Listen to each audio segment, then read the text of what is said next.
जनता time जटा TV channel. और आज हम हैं सदर के इलाके में, ये न्यू कॉलोनी है और इस न्यू कॉलोनी में हम आपसे उस शख्स से मुलाकात करवाने जा रहे हैं जिस शख्स की जो पहचान है, जिसे हम लोग ट्रॉफी के बादशाह कहते हैं। और क्यों कहते हैं तो हम उनसे जानेंगे। चलो आइए मिलते हैं आप उन शख्स से, जो शख्स अपनी ज़िंदगी में पे बैक टू सोसाइटी, जो समाज का जो ऋण है, वो दायित्व है, हम कैसा उसको अदा कर सकते हैं। इस शख्स इसी उद्देश्य से उन्होंने अपनी ज़िंदगी की जो शुरुआत की है और एंडिंग भी वहीं पर होगी, जहाँ उनके जो सपने हैं वो ये है कि जो जिस एरिया में वो रहते हैं उन लोगों का कैसा भला हो जाए, जो दुखी होती है वो कैसे हंसे, जो ज़रूरतमंद होती है उसकी ज़रूरत कैसी पूरी करे।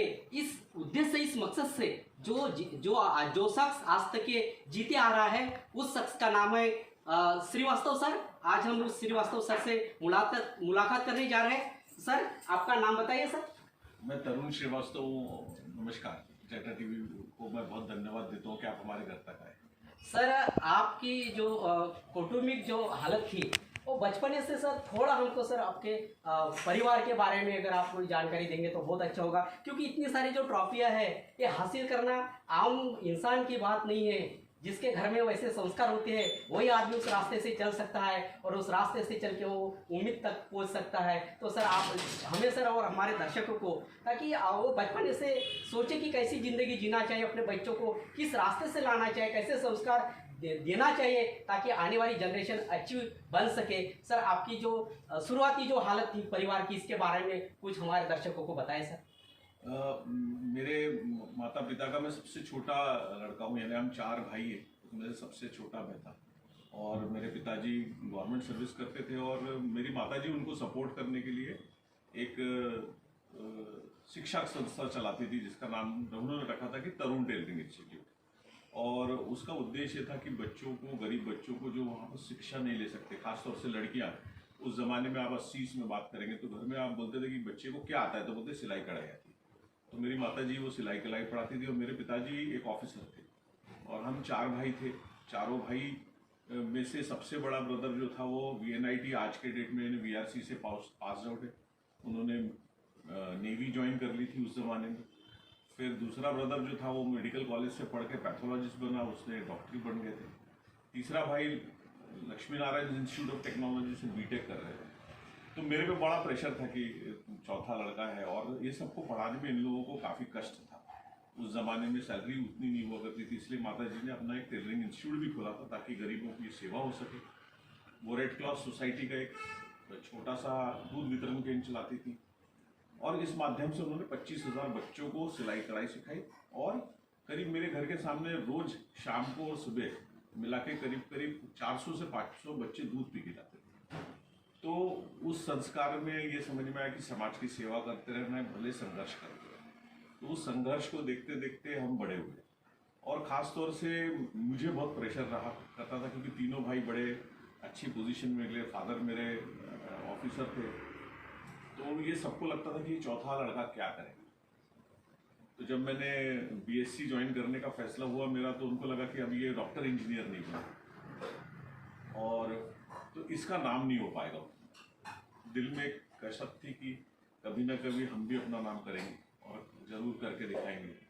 और वो एक पीछे बैकग्राउंड में हमारा काम करता है। तो जब मैंने कॉलेज सिंधु महाविद्यालय से मैंने शिक्षा, पहले सेंट जॉन्स से मैंने 10th तक पढ़ा, फिर सिंधु महाविद्यालय से मैंने 11वीं 12वीं पास की।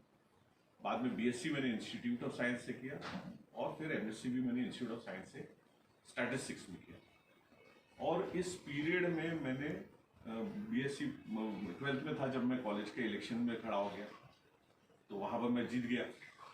तो मुझे एक चीज़ का एहसास हुआ कि हम लीडर थोड़ी कर सकते हैं। और फिर बाद में MSc आते तक में मेरे नाम पे एक पैनल भी चलने लगा, लेकिन इस पैनल का कोई अलाइनमेंट नहीं था। कांग्रेस के लोग भी पहचानते थे, BJP के लोग भी पहचानते थे। तो मेनली ये था कि संघर्ष हमारे कॉलेज के भले के लिए या कॉलेज के प्रतिनिधित्व के लिए होना चाहिए। और उस दृष्टिकोण से हमने वहाँ पर लीडरशिप दी और उस लीडरशिप करते करते एक भाव आ गया कि जब आप लीडरशिप करते तो कुछ करना पड़ता है, त्याग देना पड़ता है। आपको ऐसा नहीं कि सिर्फ आपने सवेरे किसी को प्रॉमिस किया और शाम तक आप भूल गए तो आपको लोग कोई वोट नहीं देगा। तो जब आपको कंसिस्टेंटली किसी काम को करते रहे तो आपके पीछे में लोग खड़े हो गए। तो आज भी वो जो दोस्त बने उस ज़माने के और उस ज़माने की जो मेहनत थी वो कहीं ना कहीं नेचर में एम्बेडेड होते चली गई। बाद में हमने नीरी ज्वाइन कर लिया था जूनियर रिसर्च फेलो करके। और मैं बीच में बताऊंगा कि जैसे कि मैंने बताया कि हम 3 भाई अच्छा कर रहे थे तो मेरे पे बहुत प्रेशर था, तो मेरे को ऐसा लगता था कि जितनी जल्दी हो सके कमाने लगे। तो बीएससी पार्ट 1 में जब भी समर वेकेशन होता था तो मैं अर्न बाय लर्न बेसिस पे नौकरी करने लगता था। तो हर वेकेशन में मैंने नौकरी की, बीएससी पार्ट 1, पार्ट 2, पार्ट 3 तक नौकरी की। एमएससी में आया तब भी मैंने एक कंपनी ज्वाइन की थी जो कि अब बहुत बड़ी कंपनी बन चुकी है जिसका नाम है लाइट हाउस सिस्टम। तो उसका मैं सेकेंड एम्प्लॉय था, उनके घर से ऑपरेट होती थी, बाद में रामदासपेट में उनका वो खुला। आज मेरे ख्याल से उनके 5-7 हज़ार एम्प्लॉय होंगे। तो उसका सबसे पहला एम्प्लॉय मैं था। तो वो मुझे कहते भी थे कि आप इतने अच्छे घर से आते हो, आप नौकरी से ज़्यादा पहले पढ़ाई में ध्यान दें ताकि नौकरी बाद में कर सकें। लेकिन मुझे ऐसा प्रेशर था कि मैंने एक अच्छा नाम कमाना है तो मैंने जल्दी से जल्दी कुछ अच्छा करना चाहिए। उस जद्दोजहद में मैं लगा रहा और फिर उस नौकरी के कारण मेरा आईटी का बैकग्राउंड अच्छा हो गया, क्योंकि लाइट हाउस सिस्टम तब ज़माने में आईटी में थी कंपनी। तो हमने नीरी ज्वाइन करी। नीरी में मैं कभी इंटरव्यू में फेल नहीं हुआ। अच्छा। तो कोई भी अगर मैं इंटरव्यू देने गया हूँ तो मेरे को मैंने आज तक कोई फेलियर का नौबत नहीं आया। सर जैसे आपने बताया कि आपके घर से दूध बच्चों को पिलाया जाता था। सर एक ज़माना था हमारे जो भगवान है श्री कृष्ण जी, उन्होंने दूध के लिए संघर्ष किया था कंस के राज से, क्योंकि गोकुल से दूध वो कंस के राज्य में जाता था और इधर के जो बच्चे थे वो विकलांग होते थे, इसलिए वो दूध चुरा चुरा के अपने दोस्त लोगों को पिलाया करता था। तो सर यही जो है जो कड़ी है आपके घर से स्टार्ट हुई और आपको इससे प्रेरणा मिली?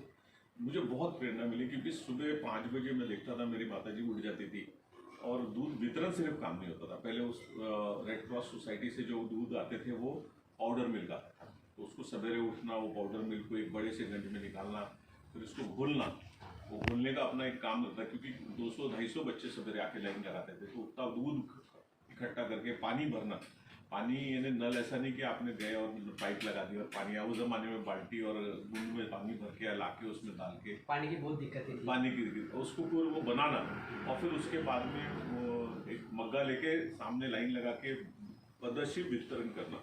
और वो दूध का असर इतना था कि आज भी जो हमारे बस्ती के लोग हैं उनमें से एक बच्चा जो बहुत इसका लाभार्थी भी था और मेरी मदर को बहुत चाहते थे, वो एक नगर सेवक बना बाद में जाके। क्या बात है, वो दूध की वजह से? वो दूध की वजह से तो नहीं कहूँगा, लेकिन वो उसका एक प्रभाव था। हमारी मदर को से जब मिलने आता था वो, तो वो हर वक्त बोलता था कि माता जी आपके यहाँ से मैं आता था। तो उन्होंने जब मेरी माता जी गुजर गई 2014 में, तो उन्होंने आके उनको बोला कि मैं इस सामने की रोड उनके नाम पे करना चाहता हूँ। तो हमें कभी विश्वास नहीं हुआ, हमको लगा कि हम नॉर्मल काम करते थे। इंसान की ज़िंदगी में होता भी है कि हम अपना नॉर्मल काम करते चले जाते हैं, हमको पता नहीं चलता कि हमने बड़ा काम किया या छोटा काम होता है करके, और हमको मज़ा आ रहा था कर। तो मदर ने इतना काम किया था कि उनके नाम पे 2016 में ये रोड नागपुर में मेरे ख्याल से 1.5 से 2 किलोमीटर रोड होगी सामने, यहाँ से लेके छावनी तक मेरे घर के सामने, वो उनके नाम पे डेडिकेट नागपुर म्यूनसिपल कॉर्पोरेशन और गवर्नमेंट ऑफ महाराष्ट्र ने किया, जिसका हमको गर्व है। कुछ बगैर मांगे ही सब मिल गया। बगैर मांगे मिला। कई लोगों को लगता है कि रोड मेरे कारण बनी होगी या मैंने उसके लिए बहुत लॉबी की होगी, लेकिन आज इस चैनल के माध्यम से या इंटरव्यू के माध्यम से बताना चाहता हूँ कि इसमें मेरा कोई योगदान नहीं था सिवाय मेरी मदर का। उन्होंने अपने काम में मेरे फादर के साथ में मिलकर जो किया उसको बस्ती के लोगों ने सराहा, समाज ने सराहा और फिर नागपुर म्यूनसिपल कॉर्पोरेशन ने भी सराहा। और उसके चलते जब वो बैकग्राउंड चेक हुआ कि ये क्या जेन्युइन था, तो मेरा एक मैसेज सबको रहता है कि अगर आपका काम और इंटेंशन अच्छा है तो आप कभी ना कभी सफल होंगे और आपके काम को रिकग्निशन मिलेगा, और एक ऐसा रिकग्निशन मिलेगा जो आप सोच नहीं सकते। जो सर आपके माताजी के जो विचार थे वही आप में दिख रहे हैं, इसी दिशा से आप काम करते जा रहे हैं। सर आप फिर सर ये जो ट्रॉफियाँ है तो आपको सर बचपन से इस खेल कूद में इंटरेस्ट था, तो ये इंटरेस्ट कैसे आप में आया सर, और कैसे आपने इतनी बड़ी जो ट्रॉफी है, आपको तभी ट्रॉफी का बादशाह कहना चाहिए, और सही में आप ट्रॉफी के बादशाह हो कि इतनी बड़ी ट्रॉफी अगर किसी के नाम में हो तो सर ये बहुत बड़ी बात है। इसका भी मैंने कभी अंदाज नहीं लगाया था। 1998 में एक जेसी संस्था ज्वाइन करी और एक फ्रीमेसन संस्था ज्वाइन करी, और मैं जहाँ पर भी जाकर काम करता हूँ तो 100% होता है। मैं ये नहीं देखता कि मुझे कौन देख रहा है, मैं सिर्फ अपने कार्य को देख के काम करता हूँ। आज भी मेरा अगर आप व्हाट्सएप स्टेटस चेक करेंगे तो उसमें लिखा होगा, do it not because what others will say, but do it because you want to do it. तो ये ट्रॉफी उसका नतीजा है कि ईश्वर के जो वर्क हम करते हैं तो समाज में कोई ना कोई उसको देखता रहता है और उसको फिर आपको सराहता है। वैसे मैं मोस्ट ऑफ द ट्रॉफी जो मिली है ये मेरी पब्लिक स्पीकिंग पे मिली हुई है। मैं एक public speaking classes free of cost Jaycees के माध्यम से नेशनल ट्रेनर होने की वजह से मैं करते आया हूँ। उसके बाद से मुझे कई स्कूल कॉलेजेस बुलाते हैं मोटिवेशन के लिए बोलने के लिए, और जिस संस्था में मैं काम करता हूँ उस पोजीशन को भी देखते हुए कई बार लोग बोलते हैं कि आप senior technical director, senior director IT है गवर्नमेंट ऑफ इंडिया के, और साथ साथ में आप ये करते हैं, तो उनको एक कॉम्बिनेशन दिखता है कि एक सोशल कॉज प्लस सिखाना, तो ये दोनों का कॉम्बिनेशन से भी कई बार मुझे बुलाया जाता है। तो मैं जाके कई स्कूल कॉलेजेस में लेक्चर देता हूँ। मैंने करीब 2000 से ज़्यादा घंटे पढ़ाए होंगे और उसका नतीजा ये बहुत सारी ट्रॉफी मिली है। ट्रॉफी का बादशाह तो नहीं बोल सकते, लेकिन जब भी कोई चीज़ किया है उसको फुल 100% देने की कोशिश की। अगर मैं कन्विंस नहीं हूँ और मैं अगर कन्विंस नहीं हूँ तो मैं करता नहीं। सर पहली ट्रॉफी आपको कब मिली और किस काम के लिए मिली? ये पब्लिक में जाके जब पढ़ाना शुरू किया स्कूल में हम, तो वहाँ के जो टीचर्स थे उन्होंने हमको एक ट्रॉफी दी कि आपने बहुत अच्छा क्लास लिया और हमारे बच्चों को मोटिवेट किया, और फिर उसके बाद में कभी पीछे मुड़ के नहीं देखा। और अब तो ऐसा है कि जिस स्कूल में मैं पढ़ा, सेंट जॉन्स हाई स्कूल में, वहाँ 2 बार मैं चीफ गेस्ट करके गया। तो कभी मैंने सोचा नहीं था, जो स्कूल में मेरे को कभी रिकग्निशन, वो क्लास में मुझे कभी रिकग्निशन नहीं मिला जब मैं पहले नंबर से नहीं पास होता था। लेकिन जब वहाँ जाकर अब आप मोटिवेशनल बोलते हो और आप 3000 उनके पेरेंट्स टीचर्स के सामने आपको जब बुलाया जाता है, तो वो सबसे बड़ा हर्ष वाला दिन था मेरे लिए, क्योंकि आप अपने अल्मा मैटर में जाकर अपनी वो स्थिति को चेंज कर पाए जहाँ से आपने निकला। और ये मुझे लगता है कि कोई सफ़र है, ये कोई दिन मुझे याद नहीं कि जिस दिन से पहली ट्रॉफी मिली और या कौन सी दिन को कौन सी ट्रॉफी, अब वो याद नहीं है। लेकिन आप चले जाओ, आप अच्छा काम करते हो, लोग आपको रिकग्नाइज अपने आप कर लेते हैं। कई सामाजिक संस्थाओं में जाकर जहाँ पर हमने अपना योगदान दिया है, जैसे हिंदू मुलींची शाला में, तो हमको एक दिन अचानक से फ़ोन आया कि नहीं, आपको हमारा टीचर्स लोग मिलकर फेलिसिटेट करना चाहिए। तो ये उनका भाव होता है, अपना सिर्फ अपना एफर्ट रहता है, और एफर्ट के पीछे में कोई ये नहीं सोचना पड़ता कि इसको ट्रॉफी मिलेगी, ट्रॉफी फॉलोस। सर आप गवर्नमेंट सर्वेंट होने के बाद भी आप एक आपने जो सोशल दायित्व जिसको बोलते हैं पे बैक टू सोसाइटी, ये जो सर आपके अंदर में जो है, तो सर बहुत से लोग अपने देखते हैं सर गवर्नमेंट सर्वेंट तो ड्यूटी होने के बाद में अपने परिवार को इधर उधर घुमाने के लिए या आवाज आके टाइम पास करते हैं, मगर सर आप में वो हम नहीं देखते। आपको देखते हर वक्त आप समाज के लोगों में जो ज़रूरतमंद होते हैं उनकी ज़रूरत पूरी करना। जैसे कई लोग सड़क पे फुटपाथ पर रहते हैं, उन लोगों को आपने चप्पल भी दी है, फुटपाथ पे सोने वाले लोगों को आपने ब्लैंकेट भी दिया है, उनके बदन पे कपड़े भी दिए हैं। ऐसे बहुत से काम हैं जो हम खुद देख रहे हैं और जनता भी देख रही है, नागपुर की जनता भी देख रही है। तो सर ये सब आप कैसे कर पाते हो? जब आप अच्छा काम करते हो तो आपके साथ में ना 4 लोग जुड़ जाते हैं। मैंने देखा है कि जब मैं कुछ काम करने के लिए कभी प्रपोजल, मैं लॉज त्रिमूर्ति का बहुत सक्रिय सदस्य हूँ, तो ये सारी संस्थाओं के त्रिमूर्ति के मेरे सदस्य जो है वो जब अगर कोई प्रोजेक्ट आता है तो पूरे जुड़ जाते हैं हमारे साथ। उनको मालूम है, सपोज हमने बोला कि भाई ठंड आ रही है, ब्लैंकेट डोनेट करेंगे, तो अगर आपने 10 बोला तो कहीं से 20 आ जाते और आपको अपने आप पता चलता कि 500 ब्लैंकेट खड़े हो गए। आपने कहा कि गर्मी आ रही है, चप्पल बांटना चाहिए, क्योंकि गरीब लोगों के पैर में चप्पल नहीं रहेगी तो बेचारे कितनी जलन होती होगी, तो आपने सिर्फ एक थॉट देना है, लोग जुड़ जाते हैं। तो मैंने देखा कि अगर आपका खुद का इंटेंशन बहुत अच्छा है तो पूरे लोग आपके साथ में जुड़ते चले जाते हैं, और उस जुड़ने में ठीक है छोटी मोटी आपकी लीडरशिप होती है, लेकिन उनको जोड़ना ये बहुत बड़ा काम हो गया, क्योंकि कन्विंस हो जाना कि भाई ये बंदा कर रहा है, इसके पीछे हमने कुछ भी करा तो ये अच्छी जगह पे लगाएगा। हमने अभी देखा होगा कोविड में, जब कोविड हुआ तो हमको समझ में आया कि बेघर बहुत सारे लोग हो गए, और वो बेघर लोगों को कॉरपोरेशन ने अलग अलग जगह पे रखा है। तो हमको लगा कि इनके लिए कुछ करना चाहिए। तो हम वहाँ जब जाके देखे तो उनको पता चला किसी ने खाना ला के दे रहा है। तो हमको एक छोटी सी चीज़ समझ में आई कि 2 समय का खाना तो सब दे रहे, लेकिन चाय कोई नहीं दे रहा, बिस्किट कोई नहीं दे रहा था। तो हमने पकड़ लिया कि छोटा सा काम, हमने बोला कि चाय बिस्किट हम इनको दे देंगे। तो हम बहुत सारे बेगर हाउस थे तो हम नहीं पूरे दे सकते थे, तो हमने 2 बेगर हाउस को रखा और उनको हमने पूरे 3 महीने लॉस त्रिमूर्ति के माध्यम से चाय और बिस्किट का खर्चा दिया। अब ये खर्चा मैंने अकेले ने नहीं उठाया, लेकिन मेरे लॉज ने उठाया, मेरे लॉज के सदस्य ने साथ में। लेकिन उसके पीछे में आप अगर कोई अच्छा वर्कर मिल जाएगा तो आपको कोई ना कोई सपोर्ट करने वाला मिल जाता है। फिर हमने देखा कि स्कूल के टीचर्स और स्कूल के स्टूडेंट्स का पढ़ाई बंद हो गई। तो फिर उस ज़माने में मैंने एक इंटरव्यू भी दिया था कि कोविड में आपको लर्निंग और टीचिंग दोनों मेथड चेंज करने पड़ेंगे, आपको इंफॉर्मेशन टेक्नोलॉजी में जाना पड़ेगा। और मैं IT का आदमी था, तो मैंने सोचा कि ये बच्चों को जल्दी से जल्दी हमने टैब्स उपलब्ध कराए या मोबाइल उपलब्ध कराए। तो शुरू में हमने शुरू किया तो जिसके पास में भी पुराने मोबाइल थे सब जमा किए, तो सबने हमको जो योगदान दिया। मेरे घर पे भी 2 थे, ऐसा करके हमने पहले मोबाइल बांटा। फिर हमको समझ में आया कि सिर्फ मोबाइल से काम नहीं चलेगा, टैब देना पड़ेगा। तो जैसे ही मैंने वो आइडिया फ्लोट करी, हमने सोचा कि हम 50 टैब दे पाएंगे। पर आप बिलीव नहीं करोगे, मेरे साथ में इतने लोग जुड़े कि हमने 350 टैब लॉस त्रिमूर्ति के नाम। फिर हमको समझ में आया कि टीचर्स के पास में ट्रेनिंग के लिए चॉक और डस्टर के अलावा कुछ नहीं था, तो उनको भी लैपटॉप पे पावर पॉइंट प्रेजेंटेशन बनाना या मूवी बना के प्रेजेंट करना या उनको ऑनलाइन क्लासेस कैसे करना, ये बहुत बड़ी समस्या थी। तो हमने बोला कि क्या हम पूरे स्कूल्स को कर सकते हैं? तो हमने कहा कि हमारे पास उतना साधन नहीं। तो हमने एक स्कूल पकड़ा, स्त्री शिक्षा संस्था का, फडणवीस जी से मिले, वहाँ के प्रेसिडेंट, उन्होंने अनुमति दी। हमने वहाँ के टीचर्स को लैपटॉप सब्सिडाइज वे में दिया, यानी इंटेल के, डेल के, और उनको उसमें कैसे शिक्षा प्रणाली को IT में कन्वर्ट करना, उसको शिक्षा दी।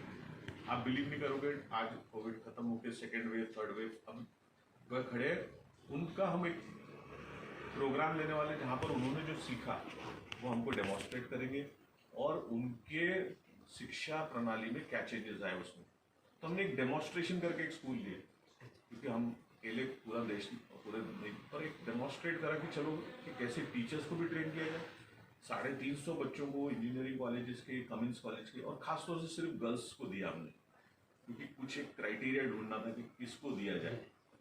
तो वो बोला if you educate a girl you educate a family. तो उस माध्यम से हमने, और आप बिलीव नहीं करोगे, आप मेरे को पूछ रहे हो कि कैसे हुआ, तो ये ईश्वर की कृपा है, आपका अच्छा काम है, लोग आपके साथ में जुड़ते चले। सर ये लॉज ब्रदर, ये जो आपका जो ऑर्गेनाइजेशन है, इसके बारे में कुछ बताइए सर। मैसोनिक लॉज एक बड़ी सिंपल प्रिंसिपल पे है, ब्रदरली लव, रिलीफ और ट्रूथ। हम एक दूसरे को ब्रदर होते हैं, रिलीफ है हम एक दूसरे की सहायता करने के लिए होते हैं, और जो हमसे बच जाता है वो हम समाज के लिए करते हैं, और ट्रूथ है सच्चाई का साथ देते हैं। बस इससे ज़्यादा कुछ नहीं। और उसमें दूसरा एक सबसे अच्छी बात है, सर्वधर्म समभाव। आप पॉलिटिक्स और रिलीजन को बाहर रखते हैं और काम करते हैं। सर उनमें हमने देखे कि एक रूल एंड रेगुलेशन देखा है सर, हम आए थे कार्यक्रम में, सबका एक ही ड्रेस और सब एक दूसरों को जो भाईचारा जो बोलते हैं, एक दूसरे को भाई के जैसा ये करना और उसी विषय से काम करना, ये समाज में बहुत कम लोगों में और बहुत कम सोसाइटी में देखने को मिलता है सर, और इसकी ज़रूरत है सर समाज को। तो इसके बारे में आप समाज को क्या संदेशा देना चाहोगे? बहुत अच्छी संस्था है, और इस संस्था का 300 साल के ऊपर का फाउंडेशन है, नागपुर में भी बहुत अच्छा काम कर रही है। हमें खुशी होती है कि कम से कम एक दूसरे के इस नफरत भरी दुनिया में कोई तो अच्छा मिलता है जिसमें हम एक दूसरे के साथ में भाईचारे से बात कर सकें, और हम उसके अहदे को नहीं देखते कि वो कितना बड़ा आदमी है या कितना छोटा। एक बार हमारा सदस्य है तो वो हमारा सदस्य हो जाता है। दूसरा, हम ये नहीं देखते कि उसकी कौन सी रिलीजन है, क्योंकि हम उसके ऊपर भरोसा, हमको सिर्फ एक ही होता है कि वो बिलीवर ऑफ गॉड होना चाहिए, और उसके साथ में फिर हम मिलके काम करते हैं। और जैसे मैंने बताया कि एक आदमी पूरा देश या पूरी समाज को चेंज नहीं कर सकता, लेकिन एक एफर्ट हम कोशिश करते हैं कि अगर हमारे माध्यम से 2 लोग, 1 लोग भी सुधर जाए या बदल जाए, या मान लो हम खुद भी बदल जाए, अगर हम भी इम्प्रूव हो जाए तो बहुत है।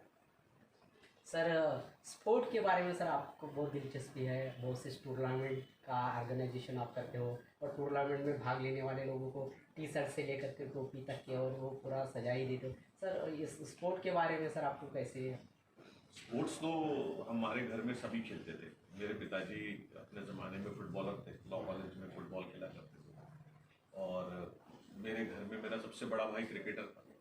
हमने हमारे सेंट जॉन्स हाई स्कूल में हम चारों भाइयों ने कोई ना कोई स्पोर्ट्स से रिप्रेजेंट किया। मैंने हॉकी खेली, मैंने इंस्टीट्यूट ऑफ साइंस में फुटबॉल खेली। तो स्पोर्ट्स में जनरल दिलचस्पी थी। लॉज त्रिमूर्ति ने पिछले 6 साल से एक क्रिकेट टूर्नामेंट शुरू किया है। फॉर्चुनेटली अनफॉर्चुनेटली मैं सेक्रेटरी हूँ, तो मुझे उसमें ज़्यादा स्पर्धा में भाग लेना पड़ता है। लेकिन एक स्पोर्ट एक ऐसा संगीत एक ऐसा माध्यम होता है जहाँ पर आप थोड़े देर के लिए सब कुछ भूल जाते हो, सिर्फ उस पर कॉन्सेंट्रेट करते हो। तो एक बोलते हैं ना कि छोटा सा मोक्ष मिलता है। उस क्षण में आपको और कोई याद नहीं रहता, सिर्फ स्पोर्ट्स याद रहता है। और वो जो थोड़े देर का मोक्ष था, उसको ऐसा लगता है कि बार बार आए।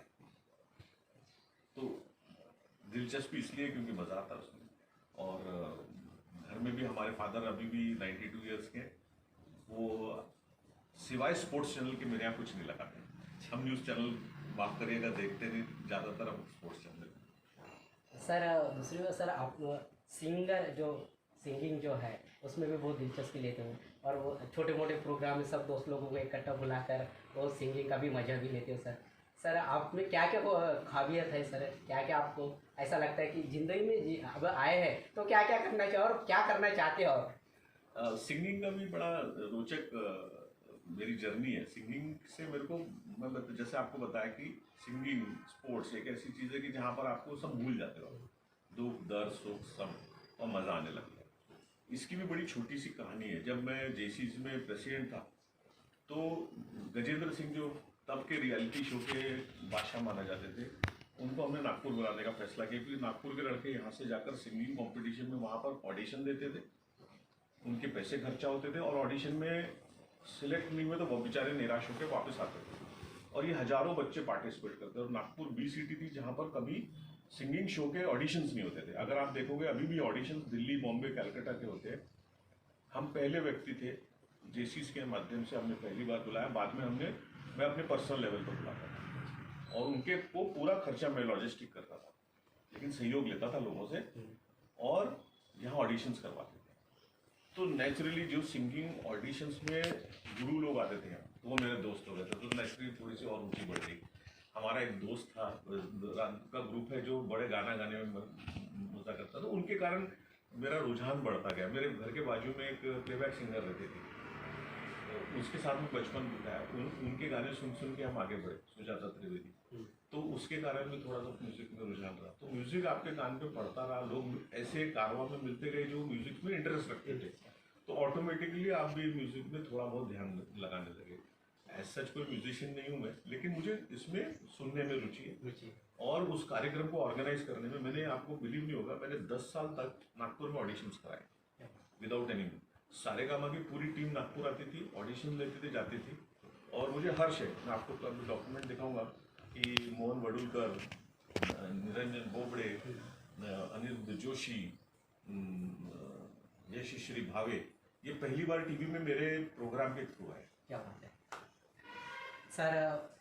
जैसे कि आप घर में और समाज में तो हो, जैसे आप ऑफिस में भी काम करते हो, तो वहाँ पर भी बहुत रूल एंड रेगुलेशन, और वहाँ पर भी बहुत से लोग आते हैं जो आपसे कुछ गाइडेंस लेके जाते हैं, और बहुत से लोग आपसे कुछ जैसे आप जो प्रोवाइड करते हैं, जैसे आप हमने देखे कि आपने लैपटॉप भी प्रोवाइड किया है, तो बहुत से लोग आपको घर में नहीं ऑफिस में भी आके मिलते हैं। तो सब आपको क्या लगता है कि और लोगों ने आगे आना चाहिए, जो ज़रूरतमंद लोग हैं उसको हेल्प करनी चाहिए, ताकि हमारे इस इंडिया के अंदर में बहुत से पुअर लोग, फैमिली है, और बहुत सी ज़रूरतमंद भी है। तो सर आप इसके बारे में समाज के लोगों को क्या संदेश देना चाहोगे? एक्चुअली हमारा सौभाग्य है कि हम भारत समान देश में हैं, जहाँ पर बहुत सारी ज़रूरतमंद लोगों की ज़रूरत पूरी करने की हमारे समाज और हमारे ऐसे हज़ारों लोगों की ज़रूरत है। मैं तो एक छोटा सा काम कर रहा हूँ, मुझे याद नहीं आता कि इतने बड़े यूनिवर्स में कण भी होगा, लेकिन ये एक देश है जहाँ पर आपको ये सब सेवा करने का मौका मिल रहा है। अगर मान लो आप समृद्ध देश में होते तो आप ढूंढते भी तो लोग नहीं मिलते कि आप किसको आप हेल्प करते, आपके मन में भावना भी होती। तो यहाँ पर तो खूब काम करने की शिंदे जी बहुत ज़रूरत है, और बहुत सारी स्कोप भी है। और जब भी आप, जैसा मैंने देखा मदर फादर काम करते थे, वो लोग भी गरीबों बच्चों को पढ़ाते थे, तो ऐसा लगता था कि एक भी घर में स्माइल आ जाए, सही बात। तो ऐसा लगता था कि अरे बड़ा मज़ा आ गया। तो वो एक अपने आप में एक नशा भी हो जाता हल्का सा कि भाई किसी की मदद करो, वो खुश होकर आपके पास से निकला तो आप बड़े खुशी हो गए। कोई आया ज़रूरतमंद और आप कुछ नहीं कर पाए, थोड़ा सा दुखी होकर घर पे जाते हैं, और ऐसा बहुत बार निराश होती है क्योंकि हमारे पास उतने साधन भी नहीं होते कि हम सबकी इच्छाएं पूरी कर सकें। लेकिन मैंने जैसे बताया कि मैं बड़ा ब्लेस्ड हूँ और ब्लेस्ड रहा हूँ कि मेरे पास में घर कोई आया है तो ऊपर वाला उसके साथ में कोई एक ऐसा साधन भी भेज देता है जो उसके कारण उसकी मदद हो जाए।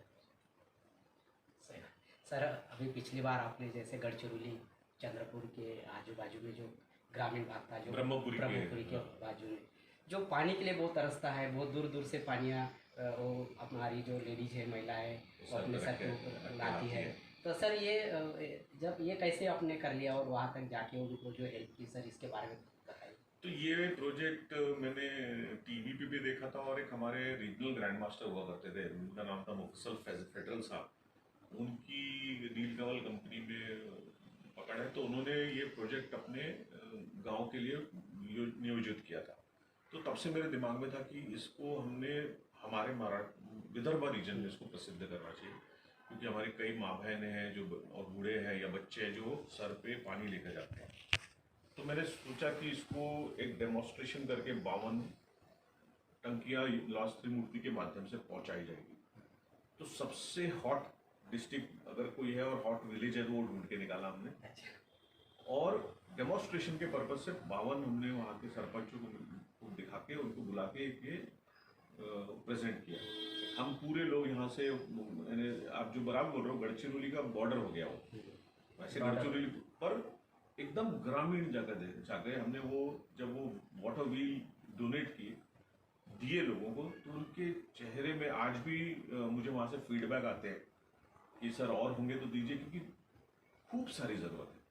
आप सोच नहीं सकते कि आप हर विलेज में 150 टंकियाँ दे सकते, इतनी ज़रूरत है वहाँ, और उससे उनको इतनी सुविधा हो रही है कि अब तो वो बच्चे भी वो टंकी घसराते हुए चले आते हैं। कुछ लोग साइकिल पे बांध लेते हैं पीछे, और साइकिल पे वो टंकी लगा के वो घसराते हुए चले जाते हैं। वो सीन इतना ब्यूटीफुल होता है, देखने में मज़ा आता है। और ख़ास बात उसकी, वो क्या करता था, सवेरे खेती पे जाता था, वहाँ पर लेबर का काम करता था, 4 बजे घर पे आता था, बगैर नहाए धोए पहले टंकी से जाके पानी दूर से जाके पानी लाता है, और फिर उसके बाद में उसकी दिन खत्म होता है। आप सोचो कितना हार्ड वर्क है। और उनकी महिला है, प्रेग्नेंट है, कोई बच्चे अपने स्कूल, वो सबसे काम कराता था।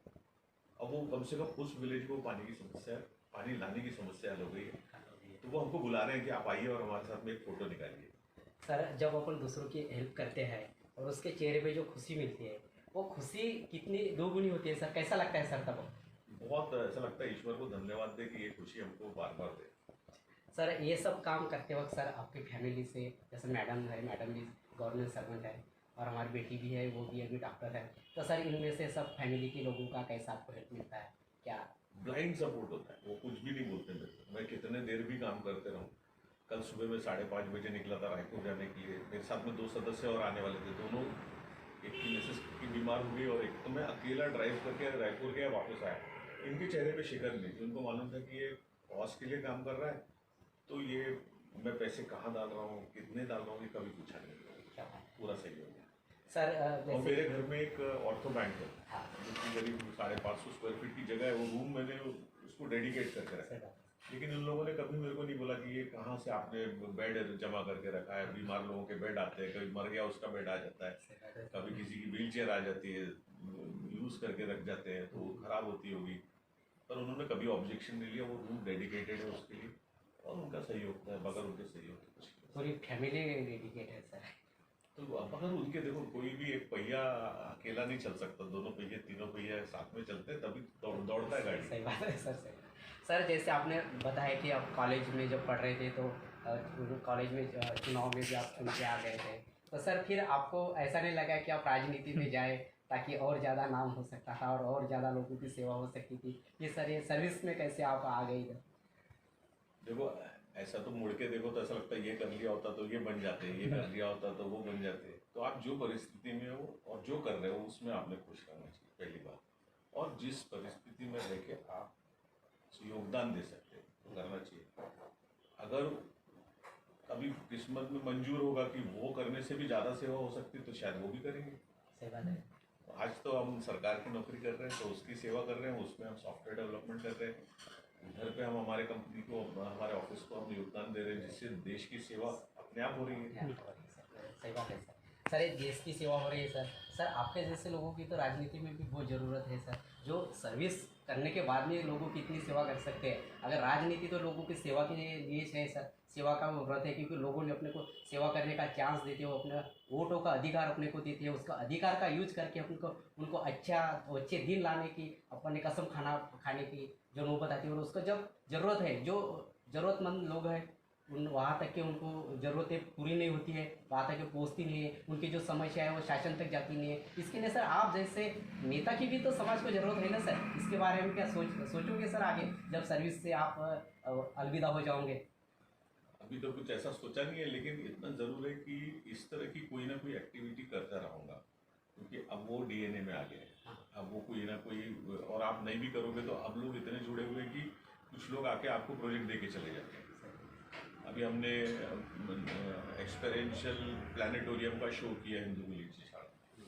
ये घर बैठे शो हुआ, इन द सेंस कि उनको मालूम है कि मैं समाज सेवा करता हूँ, कहीं जाके काम करता हूँ, तो वो मेरे से जुड़ के मेरे साथ में काम। तो कई बार ऐसा होता है कि जरूरी नहीं कि आप पॉलिटिक्स में रह के कर सकते हैं। मगर सर समाज आपकी तरफ देख रहा है सर उसी तरह से, कि ताकि ऐसे लोग राजनीति में आए। अरे ये इंटरव्यू में ऐसा मैं कुछ नहीं बोल सकता कि जिससे मैं अपना, मैंने पर जैसे बताया ना, रास्ता अपने आप निकलेगा तो बनेगा, तो वो ईश्वर को मंजूर होगा तो करेंगे, नहीं तो ये हाल में भी बढ़िया है विषय। आप बैठे हो हमारा इंटरव्यू ले रहे हो, ये हमने भी कभी नहीं सोचा था। कभी कोई पूछेगा कि आपका इंटरव्यू कैसा हुआ तो मैं बोलूँगा मुझे नहीं मालूम। जटा टीवी ने हमारे को चूज़ किया, उनके साथ में हमको कुछ हमने कार्यक्रम साथ में लिए, उन्होंने हमको ऑब्जर्व किया। शायद वो पिछले 2 साल से हमको 3 साल से ऑब्जर्व कर रहे थे, इसलिए आज उन्होंने सोचा कि आप आके मेरा एक इंटरव्यू लें। यानी कभी किसी को लगेगा कि भाई ये इंटरव्यू कहीं पैसे देके तो नहीं लेते, या लोग कोई बुला के तो नहीं करवाते, तो मैंने तो कभी सोचा भी नहीं था कि कभी ऐसा घर में बैठ के इस तरह से आप मेरी ट्रॉफीज को लोगों को दिखाएंगे और एक डिजिटली कहीं मेरा नाम होगा। तो व्हेन यू डू, आप काम करो ना तो उसका रिजल्ट कुछ ना कुछ होता है। सर हम जनता टीवी चैनल के माध्यम से जब काम के लिए निकले थे, वो शुरुआती में आप मिल गए सर। आपको जैसे आप हमारे प्रोग्राम में आए तो हमारा भी जो हौसला है और बढ़ गया, और उनको लगे कि नहीं, मैं श्रीवास्तव सर जैसे लोग अगर अपने साथ में जनता टीवी चैनल के साथ में जुड़ते हैं तो सही में अपन कुछ कर सकते हैं, क्योंकि आपसे प्रेरणा लेके सर हम आगे बढ़े हैं सर। तो सर आप जनता टीवी चैनल के प्रतिनिधियों को, जनता टाइम्स के जो डायरेक्टर है, उनको क्या गाइडेंस करना चाहूँगे ताकि जनता की सेवा करने का जो उन्होंने जो ये संकल्प किया है वो कैसा वो पूरा कर सकते हैं? देखो, टीवी और न्यूज़पेपर एक ऐसा माध्यम है जो कि एक स्तंभ माना गया है इस देश के एग्जीक्यूटिव, वैसे जुडिशरी और वैसा एक पत्रकारिता। और पत्रकारिता में एक ऑनेस्ट पत्रकार का बहुत बड़ा रोल होता है देश का नेशन बिल्डअप करने का। अब इसमें क्या कौन बड़ा हो या कौन छोटा हो, इसका मान और प्रमाण निकालना जनता तय करेगी और समय तय करेगा कि आपने किस तरह की पत्रकारिता की, और उस पत्रकारिता को यूज़ करके आपने इस समाज में क्या ऐसे चेंजेस लाए, क्या ऐसी चीज़ों को रोक पाए जो इस देश को नष्ट कर सकते। तो आपका बहुत बड़ा रोल है। अब इसमें कौन ये रोल पूरा कर रहा है, क्या नामवंत लोग ही कर सकते हैं? ऐसा कुछ नहीं है। नामवंत बनता कर रहे, जब आप काम करते चले जाएंगे, आप समाज में घटना से कोई ना कोई बदलाव लाते जाएंगे, या कोई एक ऐसे मुद्दे पे जस्टिस कराते चले जाएंगे। आप खुद अपने आप में एक दिन आपका भी ऐसा कोई इंटरव्यू लेते नजर आएगा कि आप पत्रकारिता में कैसे आए और कब कितने बड़े। बहुत बहुत धन्यवाद सर, अपने जनता टीवी चैनल को जो वक्त दिया और बहुत सी बातें हुई है जो लोगों के फायदे की है। तो सर जो बाकी भी जो गवर्नमेंट सर्वेंट है, जो भी चाहते हैं कि हम भी समाज की सेवा करें मगर वो आगे नहीं आते सर, ऐसे लोगों के लिए आप कैसे प्रोत्साहन करोगे? एक्चुअली कई लोगों को ना एवेन्यूज ही नहीं मिल पाता, पता ही नहीं चलता कि ऐसा भी कुछ करा जा सकता है। मैंने बहुत लोगों से मिला है और मैं अपने साथ के साथियों से भी काम के समय में बात करता हूँ, तो उनको मालूम ही नहीं होता कि ऐसी कोई संस्थाएं हैं जिसके साथ में जुड़ के भी काम किया जा सकता है। जरूरी नहीं कि आप अपने सर आपका, मुझे भी आजकल नौकरी करता हूँ तो कई कई बार 7-8 8-8 बज जाते हैं, सैटरडे संडे भी हम काम करते हैं, तो तब हम नहीं कर पाते।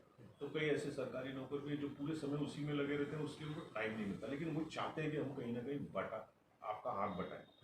तो कुछ लोगों को एवेन्यूज ही नहीं मालूम होते हैं, इसलिए वो नहीं कर पाते। और कुछ लोग ऐसे होते हैं कि जो भावना ही नहीं रहती उनके मन में।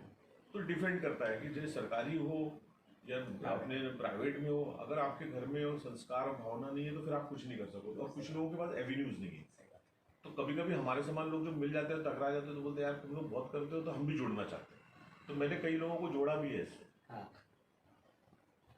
तो आप जोड़ सकते हो, आपका वो भी काम है, एक समाज में नेटवर्क करा देना, उनको एक रास्ता दिखा देना।